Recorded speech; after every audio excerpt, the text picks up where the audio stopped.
the way. Bed. A girl. Take a little detour to say hi to the camera, huh? I have been at Stan State now for almost 3 years. I think the biggest change was, as a grad student, you always have people who understand your research who are around you. And when I became an educator, it was this weird sort of academic loneliness that I didn't expect. And then just realizing you're not teaching to somebody else's curriculum. So being able to make those decisions about how I wanted to teach things was exciting and empowering. But also overwhelming at the same time. Probably what brings me the most joy is introducing something new to people that they then have even more questions about. And then sparking that interest in something new is really exciting. And also just like whenever you find something that you share with a student in terms of an interest, that's really special. And I really enjoy that. When I got my PhD, young man, I taught for 2 years in the Soviet Union, in Kiev State University. After that, I worked in the Foreign Service of Sierra Leone for almost 8 to 9 years and returned to teaching.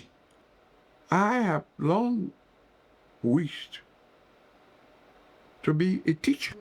It's a very noble profession. I'm not here for the money. I'm here to help the young people. Be an inspiration to them that they should not give up. What I like most is when I see my students being recognized for being dedicated to what they do.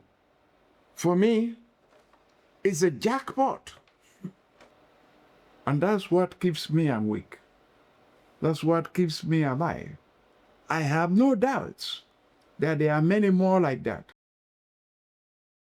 My first wave of education prior to immigrating to the United States, that was 20-some years ago, not to date myself too hard. I became an artist after school and had a career of 15 years or so before I went back for my master's degree. Making art is a completely different system than managing a class. I feel like I am 7 years into this and I'm still in the learning process of how to be an educator. For me, the best teaching is bringing people up from where they are to another level above that. And so it's great joy to teach. For me, this happens on a daily basis, so I'm very happy about it.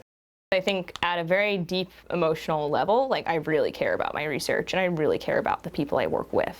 I mean, a lot of people don't know where Lesotho is or how to pronounce it. There's important stuff going on in lots of places that we may not be looking right now. The HIV positivity rate in Lesotho is almost 25%. So I wonder, next time I go, how many people are not going to be there anymore. And that's a really scary thing to think about and a sad thing to think about. These are people that deserve life, and we can't forget about them. I think life is about helping the vulnerable people. If you share, you will enjoy life. That's my philosophy. I think I'm a human being, first and foremost. That's all. I like to volunteer. I volunteer in our church. I volunteer in the community. I volunteer to take care of people who are vulnerable. I think it would be a shame on me, real shame on me, not to volunteer. And I am going to volunteer until I die. My process of creating is a little bit different. It's more research-based. So I'm engaging in learning a lot. For me, I'm a lifelong student. I can't imagine not learning at least a thing a day. And out of this learning is where the ideas are going to come out and synthesize. I think that the type of work that I do is engaged with the world. Art can be made about any and everything, and there are moments when history affects me. when learning about certain things actually has an emotional impact on me. Getting deep into a research about a certain topic can be kind of disruptive emotionally in general. But that's part of making art. If you're very comfortable, you're not going on the right direction. And I try to create those situations where I'm not quite sure what I'm doing. I do feel like all those identities are me and are integrated, like professor, climber, anthropologist, because they all do intersect in interesting ways. I had a lot of friends in grad school who got completely caught up in their work and really lost themselves and lost their interests because they were so focused. A lot of people asked me, you know, how do you set aside the time to run or to climb?